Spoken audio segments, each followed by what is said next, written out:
주님이 몇 년 안에 오실 것 같습니까? 이전 포스팅에서 그날을 알 수 없다는 전제를 가지고 깨어있는 사람과 잠을 자는 사람 둘 다 위험성을 내포하고 있다는 것을 언급했다.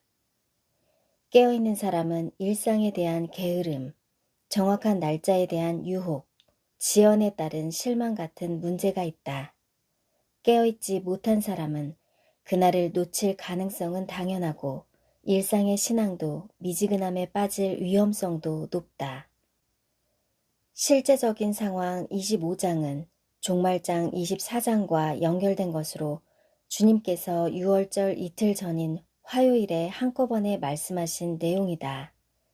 주님은 24장에 이어 신자들이 대비하는 일에 향방 없이 달려가지 않기 위해 구체적인 세 가지 사례로 이어가신다. 세 가지 사례는 파루시아와 관련 없이 신자라면 땅에 사는 동안 행해야 할 임무이기도 하다. 그런데 24장부터 25장까지 그들의 호칭이 조금씩 다르게 불린다. 1. 슬기롭고 충성된 종. 파르시아의 메시지를 전파하는 종. 파르시아를 전하는 종은 슬기로움과 충성의 자질이 필요하다. 카이로스를 분별하는 영적 통찰력이 필요한데 많은 미혹과 미스의 가능성이 있기 때문이다. 심지어 종말의 말씀도 수수께끼처럼 은밀하게 감추어져 있다. 2. 슬기로운 처녀들, 열처녀 비유. 파루시아에 관련된 종이나 처녀는 슬기로운 자들로 소개된다. 종들에게 파르시아를 준비하라는 경고를 받은 처녀들, 즉 신자들도 슬기로움이 필요하다. 이 단어는 지혜, 신중함, 현명함, 분별력이 있다는 뜻을 가지고 있다. 주님을 기다리는 일은 이런 자질이 필요한데 그렇지 않으면 오히려 문제를 일으킬 수 있기 때문이다. 무턱대고 따라가다가 사회적 무리를 일으키거나 미혹되거나 미련한 처녀들처럼 헛수고를 하는 일이 일어나지 않아야 할 것이다. 3. 착하고 충성된 종. 달란트 비유. 달란트 임무를 수행하기 위해서는 착하고 충성된 성품이 필요하다. 이 비유와 파르시아는 어떤 연관성이 있을까? 4. 양과 의인. 아버지께 복받을 자들. 양과 염소 비유. 이 비유와 파르시아는 어떤 연관성이 있을까? 첫 번째 열처녀의 비유에서는 만일의 사태, 곧 신랑이 늦어지는 상황에 어떻게 대비할 것인가에 대한 문제다. 두 번째 달란트 비유는 주님만 기다리면서 또는 기다리지 않으면서 달란트에 소홀히 하는 나태함에 빠진 자들에 대한 경고다. 세 번째 양과 염소의 비유는 신자들의 신앙에서 무엇이 중요한가에 대한 질문이다. 열처녀 비유에서 당시 결혼식은 일주일 동안 진행되었는데 이 일은 첫날에 일어난 일이다. 첫날이란 환난 전에 일어나는 것으로 해석도 가능하다. 이 비유는 신랑이 생각보다 늦게 오는 것에 초점이 맞추어져 있다. 이 비유는 당시 결혼 풍습을 묘사한 것이겠지만 일부 학자들 중에는 이 비유의 디테일이 당시 결혼 풍습과 잘 어울리지 않는 부분이 있다고 지적한다. 예를 들면 실제로 신랑은 낮에 신부의 집을 찾는데 이 비유에서는 밤에 신부를 데리러 간다고 한다. 이런 지적에 대해서도 낮과 밤은 다른 관점으로 해석할 수 있다. 고대 자료가 없는 관계로 이에 대한 논란은 학자들마다 다르다. 여러 견해가 있지만 근거를 제공하지는 않기 때문이다. 가나 결혼식은 낮에 이루어진 것으로 보이지만 신랑이 신부를 데려온 시간에 대해서는 알 수 없다. 디테일에 지나치게 치중하지 않으면서 해석하는 것이 좋다. 예수께서 대답하시되 낮이 12시간이 아니냐. 사람이 낮에 다니면 이 세상의 빛을 보므로 실족하지 아니하고 밤에 다니면 빛이 그 사람 안에 없는 고로 실족하느니라. 낮은 초림으로 밤은 재림으로 상징할 수 있다. 예수님께서 땅에 직접 오셨을 때가 낮이고 지금은 하늘에 계시니 밤이다. 하늘을 떠나 다시 땅에 오셔서 신부들을 취하는 때가 밤인 것이다. 지구적인 상황에서는 한쪽이 밤이라도 반대편은 낮이다. 첫 번째, 열처녀의 비유가 주는 교훈은 무엇인가? 열처녀 모두는 신랑을 맞으러 나간 신자들이다. 이 결혼식에서 신부는 보이지 않고 처녀들만 보인다.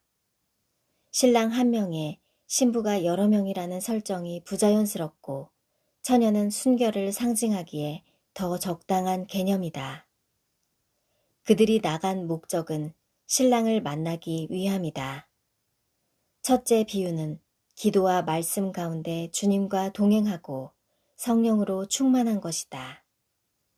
주님을 기다리는 신자들 중에는 이런 질문도 한다. 주님이 몇 년 안에 오실 것 같아요? 주님의 파루시아에 관심을 갖는 것은 잘못된 신앙이 아니다. 이런 질문이나 생각이라도 하는 것은 그나마 다행이다. 이 질문에 대한 대답은 대략 4개로 나누어진다. A. 1에서 2년 B. 3에서 8년 C. 10년 이상 D. 잘 모르겠다. 만약 A항만 염두에 두었다면 늦게 오실 경우 미련한 처녀가 될 수 있다. 한 지인 목사님은 B로 예상하신다. 슬기로운 신자는 만일의 사태에 대비해 A, B, C, D를 모두 염두에 둔다. 그런 이유로 파루시아를 대비하면서도 일상을 포기할 수 없다. 어떤 상황도 속단하지 말고 항상 깨어 기도하며 예비된 상태로만 있어야 한다. 하루하루 주님 안에서 사는 것이 최선이다. 미련한 처녀는 신랑이 곧 올 것이라 예측했다. 악한 종은 늦게 오실 것이라 예상했다. 슬기로운 처녀는 신랑이 늦게 올 가능성에도 대비했다. 신랑이 늦어지자 모두 지치고 피곤해졌다. 일부는 졸고, 일부는 잠이 들고, 일부는 등불이 꺼져갔다. 우리 중에 또 하나의 이슈는 환난 전인가, 환난 후인가 이다. 지금도 이 문제로 가끔 댓글로 단다. 여기에 지혜로운 해법이 있다. 적그리스도가 나타나 7년 조약을 맺기 전까지는 환난 전 휴거를 준비하는 것이 좋다. 적그리스도가 7년 조약을 맺는 것을 보기까지 주님이 오시지 않았다면 환난 중이나 환난 후 준비를 해야 한다. 7년 환난에 들어가면 예복이 아니라 피난처나 순교를 준비해야 한다. 또 7년 조약이 맺어지면 최대 7년 안에 오실 것이므로 날짜를 아는 것과 다름없다. 신랑이 비록 늦게 도착했지만 준비된 신부들을 데리고 혼인잔치에 들어갔다. 잔치가 시작되니 문이 즉시 닫혔다. 물론 당시에는 잔치가 시작된다고 문을 닫지는 않았다. 이 상황은 기회가 항상 있는 것이 아니라는 점을 강조하기 위해 문을 닫았다고 한다. 실제 상황에서도 그럴 것이다.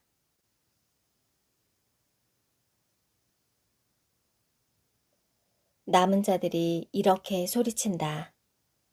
주여, 주여, 우리에게 열어주소서. 내가 너희를 알지 못하노라. 이 상황은 산상수훈 7장을 연상시킨다.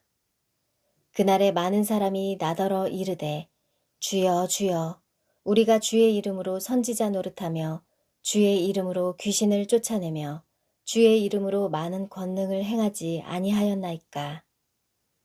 내가 너희를 도무지 알지 못하니 불법을 행하는 자들아 내게서 떠나가라. 그날에 유명한 자들도 남을 것이란 의미다.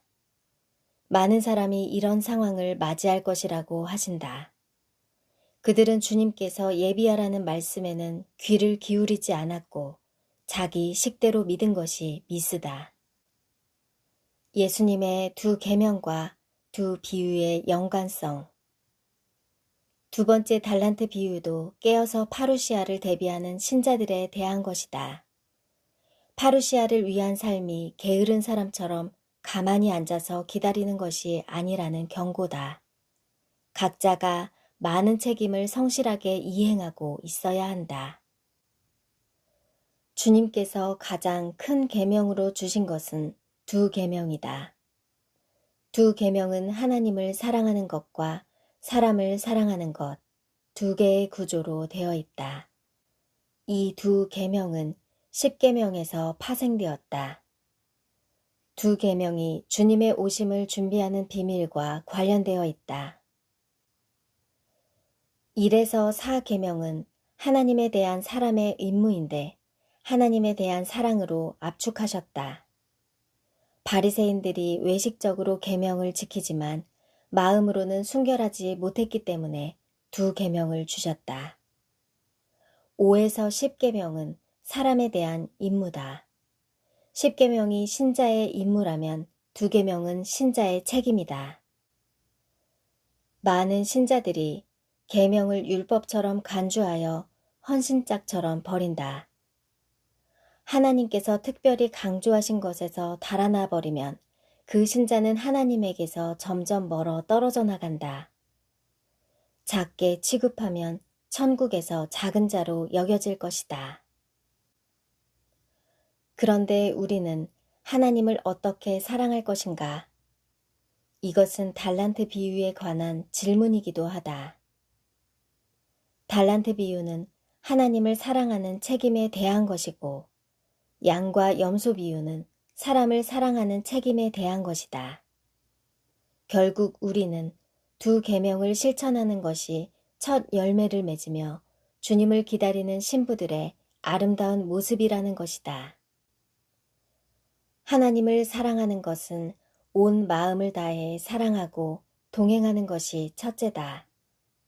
주님의 뜻과 심정을 알아서 순종하고 주님이 기뻐하시는 일을 찾아 하는 것이다. 주님과 늘 의논하고 질문하여 주님의 뜻을 따라가야 한다. 또한 1에서 4계명을 지키는 것과 선교하는 일과 열매 맺는 것을 기뻐하신다. 게으른 종은 주인에게 쓸모가 없다.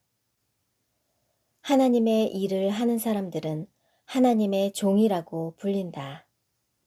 그러나 많은 종들이 주인처럼 행세하고 섬기는 대신에 주인처럼 대접을 받는다.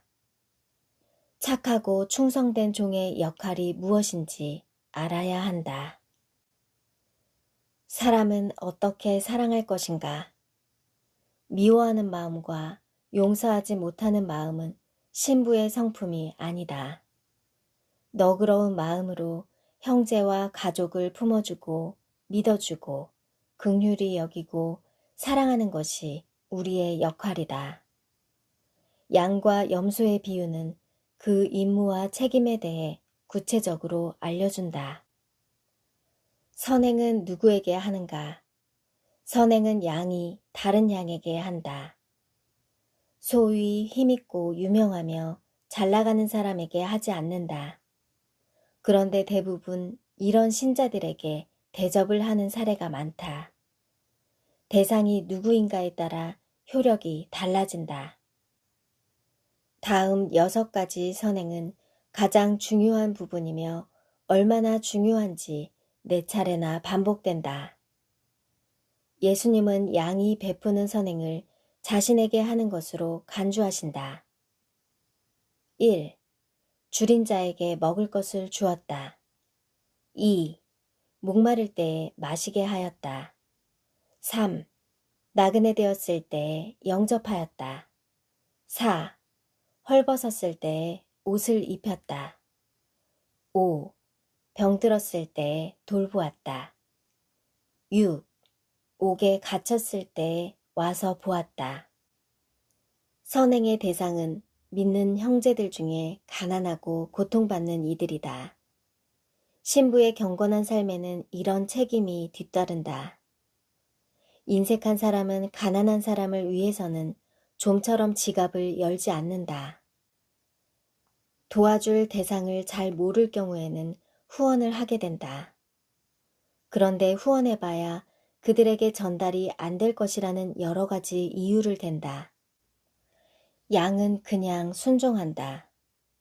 일부가 그런 용도로 사용된다 하더라도 그곳에서 일하는 사람들도 도움이 필요한 대상이라는 생각도 해야 한다. 선행이나 후원은 힘에 겨울 정도로 하는 것이 좋다. 선한 사마리아인의 비유, 부자와 나사로 비유도 이에 대한 포괄적 내용이다. 살아있는 믿음은 말에서 끝나지 않고 이렇게 실천적인 행위가 있다.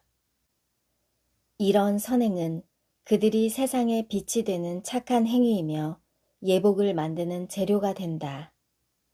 그들 안에 성령의 능력으로 삶에서 등불을 밝힐 때 주님의 영광이 그들에게 비치게 될 것이다. 말씀을 따라가지 않는 이들은 악한 종, 미련한 처녀, 악하고 게으른 종, 염소처럼 엉뚱한 길에서 열심히 하고 있지 않아야 한다. 주님의 지시를 신중하게 살펴보고 파루시아를 준비해야 한다. 자기 식대로 준비하다가는 낭패를 당한다. 우리는 더 큰 분별력을 위해 기도해야 한다.